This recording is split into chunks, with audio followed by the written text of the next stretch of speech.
여러분 안녕하세요. 이번 시간에는 제5장 급수계량법 부분을 설명드리겠습니다. 이 주보 명리에 어떻게 보면 그 꽃 중에 꽃이라고 할 수 있죠. 이 급수계량법은 우리가 그동안 명리학 공부를 하면서 약간 그 부족하다 생각되는 부분이 뭐였냐면은 전통적인 어떤 그 명리학에서는 예를 들어서 우리가 부귀, 후귀를 논할 때, 뭐 대중소로 나눈다 할지, 대부, 중부, 소부, 아니면 뭐 특귀, 아니면 무슨 소귀, 대귀, 뭐 이런 식으로 나누는 것들이죠. 어떤 그 수준, 레벨을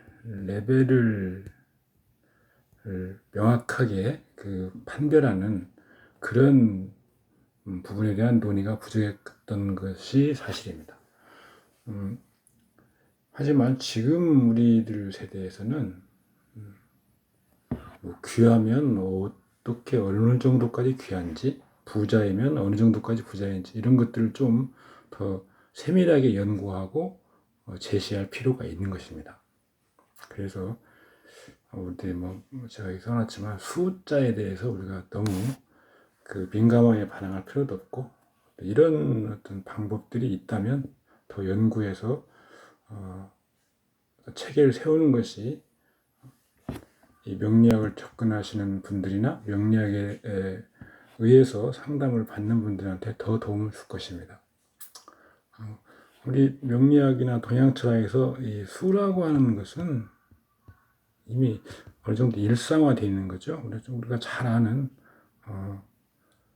뭐 도덕경 42장이죠. 42장.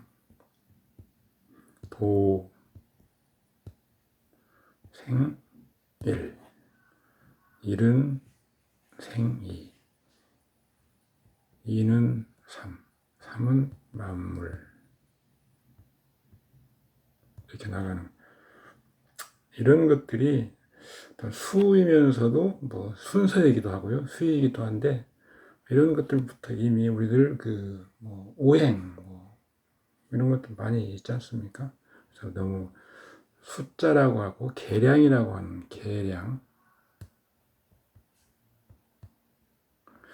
이런 데서 비명리학적이다라고 예민하게 반응하실 필요는 없습니다. 이 급수계량법을 설명할 때 먼저 이런 것들의 어떤 왜 급수계량법을 이렇게 그 체계를 세웠는지를 설명을 드려야 할 필요가 있습니다.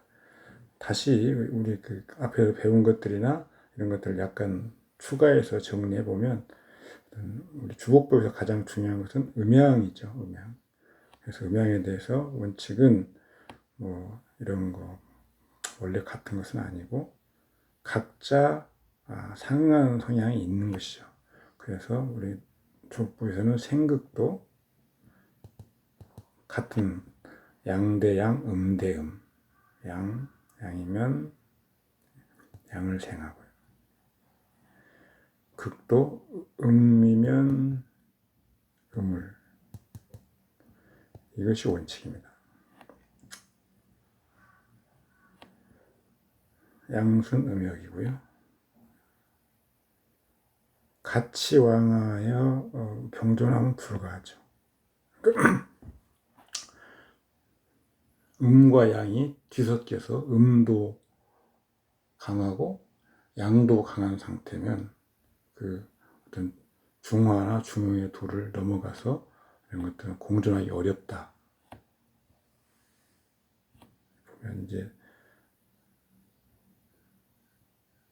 천지간에는 음이 있어야만이 비로소 생명이 가능하고 홀수는 그 자체로는 생이 불가하죠.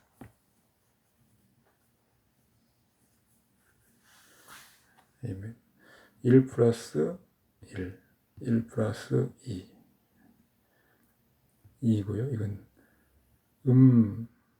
이것은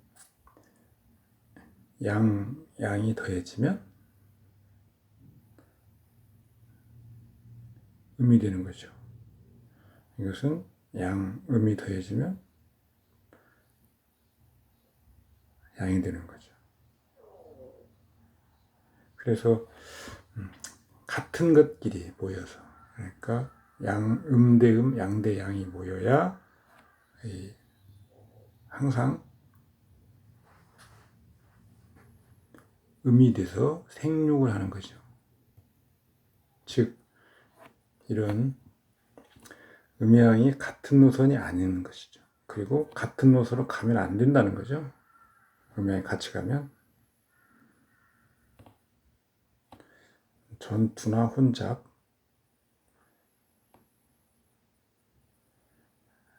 이건 주부보에서는 가장 꺼리는 겁니다. 음양이 동왕하면 진가가 혼탁이라고 하는 것이고요. 반드시 원국에서 거가 류진, 가시는 제거하고 진시는 남겨두는 그런 글자가 있어야 하고, 만약에 옹욱이 없다면 격이 낮은 것이고요. 사망의 우려가 있고 만사휴구이다. 운세에서 그런 걸 만나면 그 운은 좋다. 음양 혼잡을 꺼리고 같이 왕한 것도 꺼리는데, 또 같이 약하고 같이 멸절되는 것도 꺼립니다. 제가 어떤 사람의 흉사를 논할 때 앞에 흉망이라고 써놨죠. 흉망. 음양이 혼잡하고 같이 왕하고, 아니면 해소가 없고 음양이 같이 멸절되고 할 때는 이 흉한 경우인데요. 이건 어떤 격신에만 해당되는 게 아니고 용신이나 청신 모두에게 해당되는 그런 이치입니다. 음양이 같이 왕한데 같이 혼잡하고 싸우고 해소하는 그런 글자가 없으면, 예를 들어서 죽는 걸로 말하면 사고사죠. 사고 나서 죽는 거. 음양이 같이 약하고 같이 멸절되고 용신도 같이 쇠하고 멸절되면 자연사겠죠. 이런 식으로 구분해서 설명할 수도 있습니다. 진쇠가왕, 가쇠진왕이 진과 동왕, 진과 동멸보다는 낫다. 진신, 간목이 진신이면 을목이 가신인데요. 진과 같이 섞여서 다투고 서로 힘자랑하고 하는 것보다는 하나가 약하면 그나마 어떤 여기 생명으로 말하면 그나마 죽지는 않는 상태. 같이 쇠하고 같이 무너져 버리면 어떤 나의 주체, 주신, 아이덴티티, 나의 주체가 없어지는 거기 때문에 생명도 위험하다라고 볼 수 있는 거죠. 그래서 같이 왕하고 같이 쇠하는 것보다는 하나는 진쇠가왕, 아니면 가쇠진왕, 이런 것들이 오히려 낫다는 거죠. 전투, 음양이 혼잡해서 전투하는 것, 이것은 극과는 다르다. 극이라는 것은 모 일방이 타 일방의 천적이어서 행동을 극제하는 것이다. 그러니까 극의 상태는 서로 견제하고 약간의 견제와 균형이 있는 그런 상황을 의미하는 거죠. 그래서 그 중에서 하나가 다른 것보다는 더 역량이 강하고 활동성이 있는 거죠. 그런데 전투라는 것은 서로 피차간에 계속 어떤 상대방과 싸우고 있는 상태. 그러니까 대립하고 해소가 없는 거. 그래서 전, 충전, 화호 할 때 그 전은 그 어떤 그 명주의, 사주로만 명주의 지극히 흉한 그런 상황입니다.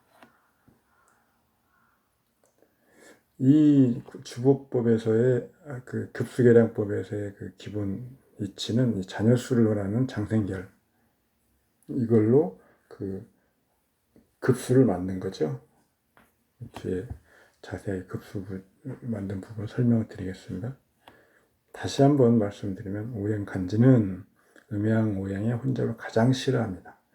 임계수가 혼잡하면 탁수, 사람 몸에는 뭐 폐수나 뭐 땀, 피가 흐리다는 거, 혈액병, 가불목은 탕목이니까 썩은 목이죠. 간에 간담, 간질, 근육통, 수족이 다치기 쉽고 심한 거는 간담. 병정화는 가스, 폐기.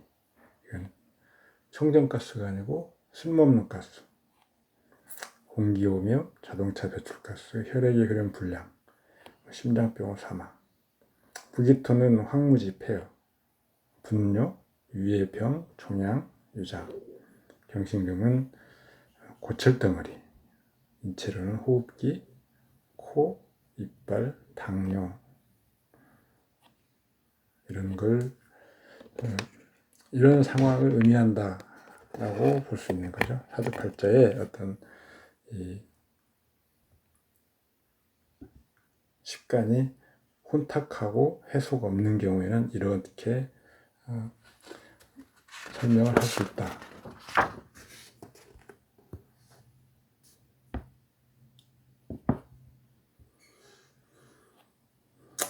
이게 음양소장에 있는 것이지 일간의 소양에 있는 것이 아니죠. 인사 만물의 변화는 이건 우리가 누차 강조한 겁니다. 투간하고 극설 혼잡이 없는 글자는 급수를 계산하는 거죠. 그렇지 않으면 분수. 간지를 나누는데 천간 분신이 1급이죠. 지지는 밑에 표대로 계산한 거죠. 만약 불투가 나면 오로지 월에서만 계산하고요. 불투가 나면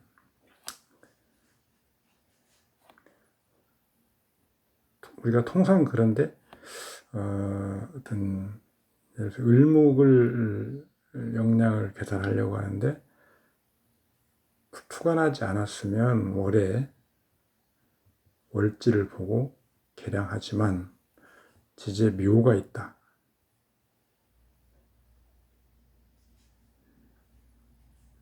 을묘가 있다. 그러면 좌지, 여기 묘, 을의 월지 플러스 좌지를 계산해 주는 겁니다. 간목을 보면 장생이면 4급을 주고요. 이때는 임수가 장되어 있는데 임수를 기신이라면 제거할 때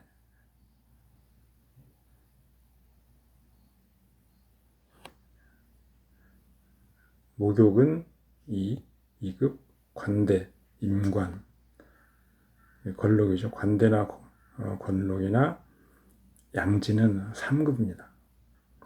제왕은 6급인데 제왕은 그 혼잡하는 곳이므로 거류가 없으면은 급수를 얻지는 못합니다. 쇠는 2급이고요. 병지는 1급,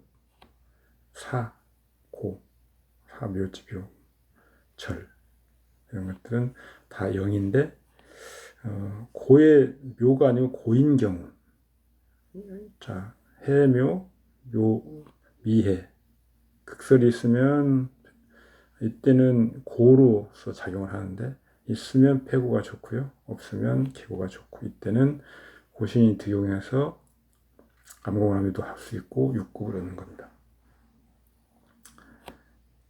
장생, 사자, 중순만, 목욕, 일상, 복일상 이런 식으로 잔여 구결이 있는데 이것을 가지고 이 급수 이 표를 만들어내는 겁니다.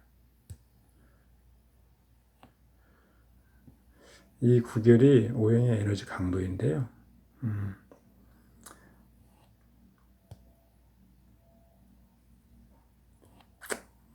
한번 읽어보시면 설명하는데 그 내용이 다 포함되어 있습니다. 자, 절처 같은 경우는 봉생하는 정황이 있기 때문에 약간 주의를 할 필요가 있습니다. 그래서 우리가 양간 같은 경우는 12운성 12 그 장생표를 볼 때 간목이 신에서 절지라고 하죠. 신. 여기에는 임수가 들어가 있죠.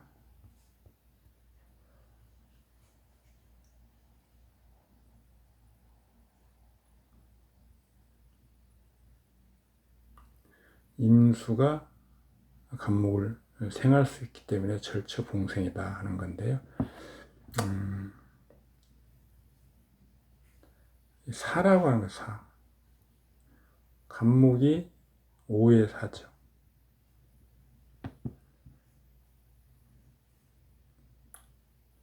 실제 간목의 기가 완전히 사라진 때는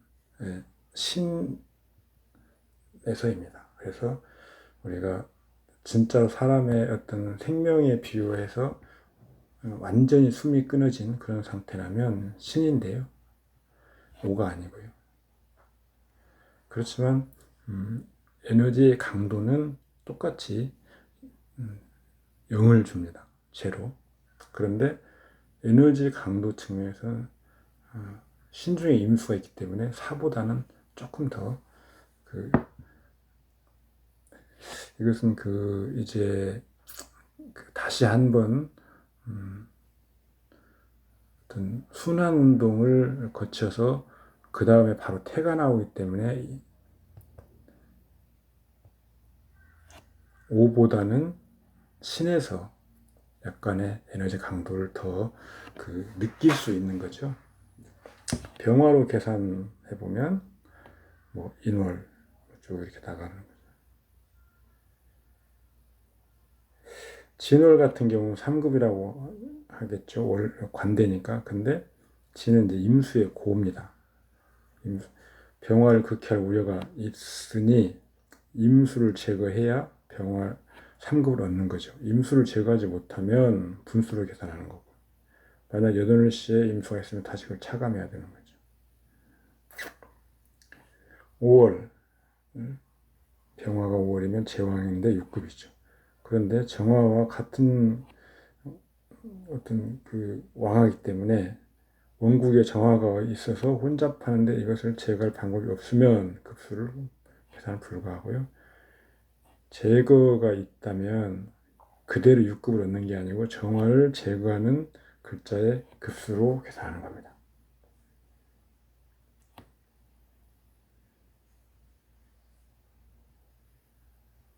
병진 1급인데요. 임수가 장생으로 병화를 극한 상황인데 구응이 없으면 그 급수로 계산하지 못하죠. 고지 같은 경우에 7월 혼잡이 있는 자는 분수로도 계산이 불가합니다. 원국에서 병화를 극설함이 있으면 패고해야 되고요. 이때는 6급을 얻는 거죠. 극설이 없는 자는 계고가 마땅하고 고신이 청하고 득용하면 암공합에. 해월 절지니까 무급인데요. 임목을 얻어서 간목을 합류하게 되면 절처봉생이니까 그 급수를 얻는 거죠.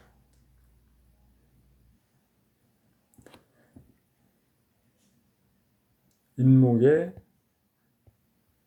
인해합이니까 인목의 병화가 4급인데 합하는 1급을 빼면 이때는 3급의 병화가 힘을 얻는 겁니다. 기신이 극설형해하면 비록 옹기체가 있어도 역시 차감해야 됩니다. 간목이 희신인데 원국의 을목 귀신을 보거나 혹은 칠살병화 귀신을 보면 원국의 제화가 있어도 역시 이런 것을 차감하는 거죠. 원국 급수의 대소 고전은 행운에서 왕세의 급수에 배입해서 구체적으로 파악이 가능하다. 재부, 관귀, 상력, 수명, 육친, 외모, 신장 이런 것도 급수로 가능하죠.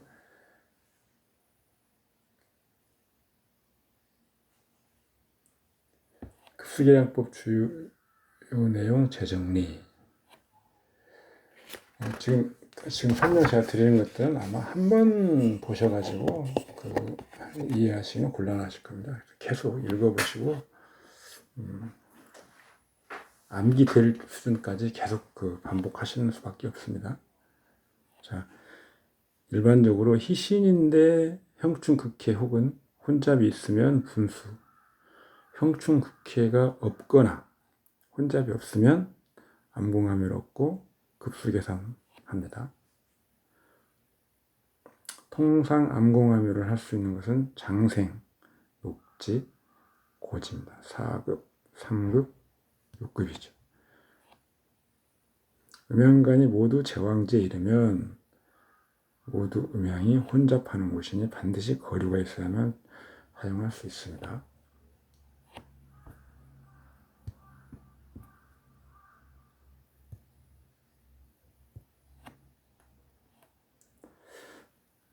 제왕에 대해 설명을 하고 있죠. 분계점이기도 하고 최고점이기도 하고, 즉 태에서 양생 그리고 이런 것을 진기, 쇠에서 절까지를 태기라고 하는 거죠. 태지부터 록지까지 보는 사람도 있고요. 제왕부터 절지까지를 태기로 보는 사람도 있습니다. 그리고 장생은 뭐고, 묘구는 뭐고, 하여튼 우리가 수없이 많이 읽어봤을 겁니다.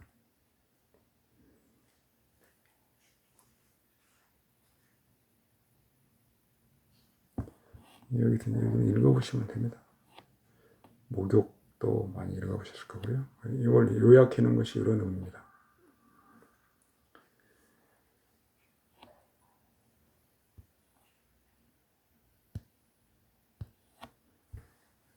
제2절 급수계산의 법칙, 부기 급수 계산 법칙. 진신이 형충극해 혼잡이 없으면 그대로 급수를 얻는 거죠. 암공함에도 계산해 넣지만 만약 형충극해 혼잡이 있으면 분수, 이 경우에 암공함에는 불가하다. 진신 가신이 혼탁가시에 음양이 투쟁하는 것이니 직접 급수를 계산할 방법이 없다. 예를 들어 진신이 4급, 가신 2급이면 만약 청하게 하는 글자를 취하지 못한다면 진신은 4급이 아니라 2급도 아니고 2분에 불과한 거죠. 따라서 반드시 청하게 하는 용신으로 계산을 해야 된다. 즉 가신을 제거하는 용신의 역량이 진신의 진정한 역량이다.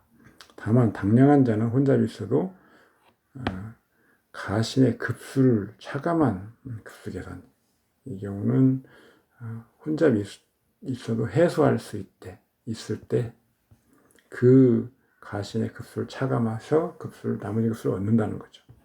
격신이 홀로 청할 때는 직접 계산이 불가하죠. 오행이 항상 변하기 때문에 진정한 그 격신의 역량을 그걸 하나로 계산해낼 수는 없다는 겁니다. 따라서 반드시 수호하는 용신, 제가 항상 격신이 주신인데요. 격신이 있고 수호하는 용신이 있고 청용신이 있고 그다음에 청용신을 보호하는 희신이 있다. 이렇게 나눠 설명드린 이유가 그겁니다. 어떤 격신을 계산하려면 용신과 청용신의 글자의 역량을 보아서 격신의 역량을 결정하는 거예요. 주된 용신이 극설을 만나면 다른 신이 그걸 구하고 그 구용신을 급수를 계산합니다. 그 구용신이 원리가 있는 것이고 다 이게 지금 계량표인데요. 이것은 제가 항상 고민스러운 부분입니다. 이게 각 어떤 국가나 각 어떤 시대마다 어떤 기준이 다를 수 있는 거죠. 그래서 이걸 그대로 적용을 하는 거에서는 좀 의문을 갖고 있습니다. 다만 학력이나 공무원, 군인, 계급이 분명한 거, 이런 것들은 그냥 이대로 적용하셔도 됩니다. 그런데 이 재부,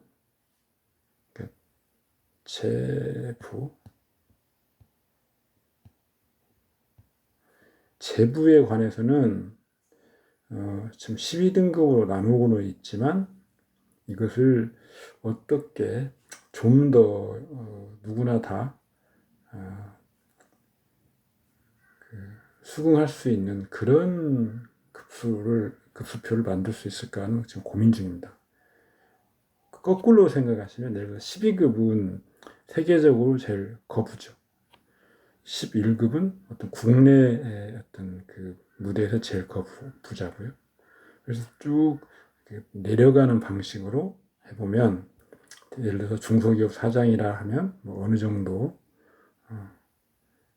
중소기업 사장의 어떤 그런 우리나라의 평균적인 통계치 이런 걸 보다는 우리들이 이런 식으로 그 어떤 부의 수준을 나누는 것이 좋을 것 같기도 합니다. 관기 이런 학력 이런 부분은 충분히 이 표를 활용할 수 있지만 제가 고민하던 차에 여기 보면 김만덕 우리 조선시대 때 제주도 여자 부자인 김만덕 그분이 제주도 빈민을 구할 때 천금을 내놓았는데요. 그게 지금 기준으로 하면 한 30억 정도 되겠네요. 근데 제가 이 책을 집필할 당시에 처음 이 자료를 만들 때가 20년 정도 되니까요. 코로나 시절 시작할 때니까 그때 기준 한 15억 정도였습니다. 부자였죠. 그때 15억이면 지금 화폐로 따지면 이것을 이렇게 따질 수 있는데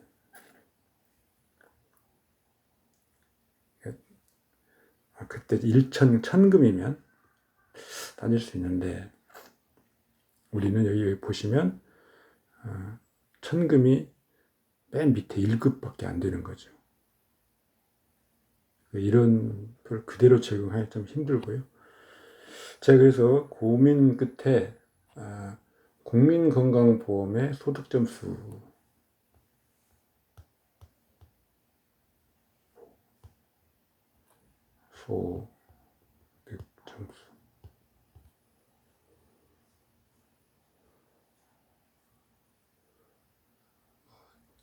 재산 등급 점수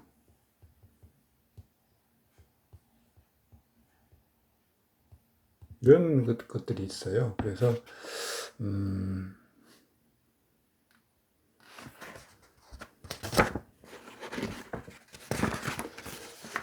거기서 제가 힌트를 얻어서 설명을 드린다면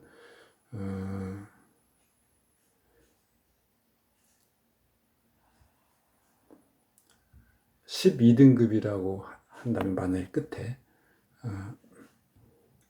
소득이 77억 8천 연임나대한 77억 8천 월 한 6억 정도 되나요? 6억? 그렇죠. 월 소득이 6억.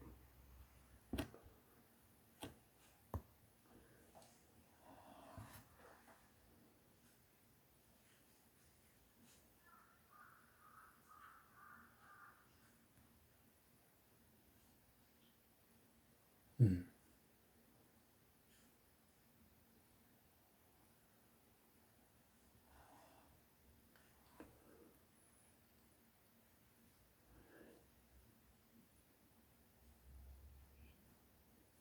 11억 4천이네요. 11억 4천.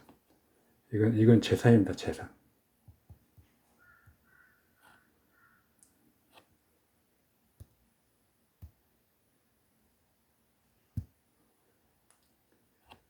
재산이 77억 8천, 한 80억 정도 되고요. 그 다음에 순소득 월, 지금 여기가 11억 4천 정도가 최고 구간이기 때문에 이걸 월로 나누면 월 1억이죠. 순소득이. 이런 정도면 우리가 일반적으로 12급에 해당하는 부귀로 볼 수는 있습니다. 그렇지만 이 12급이라고 하는 것은 그렇게 보는 게 아니고, 이렇게 어떤 국가의 최고 어떤 지도자, 최고 직위이기 때문에 그 어느 국가의 최고 부자, 세계적으로 부자죠. 우리나라 같으면 삼성가의 누구, 아니면 그 삼성가 누구보다 더 포브스지나 이런데 포함될 수 있는 정도, 이런 것들이죠. 그래서 일단 이 표를 기준으로 활용을 하되, 좀 더 세밀하게 따지면 다른 기준도 고려할 필요가 있다, 이렇게 생각합니다. 여기 제가 지금 그런 고민을 계속 하고 있는 부분인데요.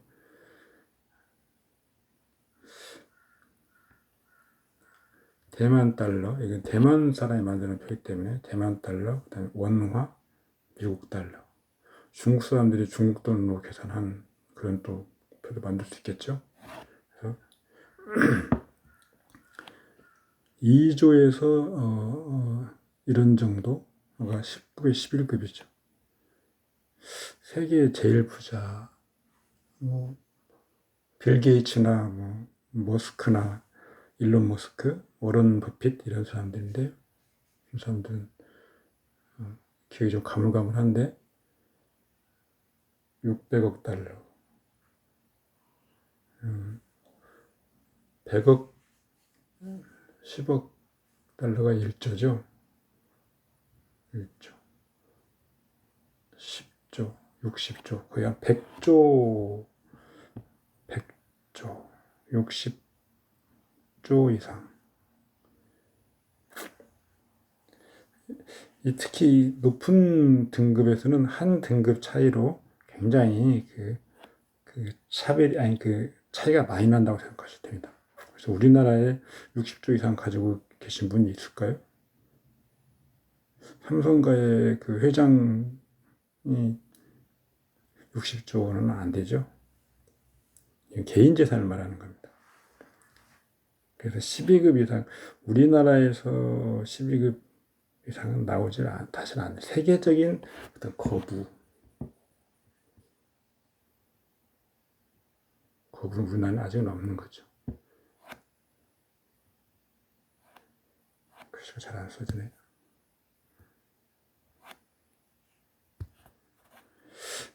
세계적인 거부는 현재로서는 우리나라에 있다고 말하기 힘듭니다. 12급 이상은. 여기 제가 그냥 써놓은 것인데요. 격용 희기를 잘 잡으면, 잘 취하면 나머지 문제는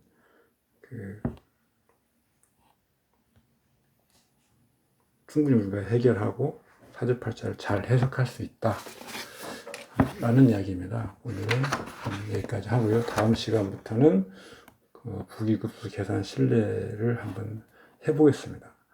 수고하셨습니다. 감사합니다.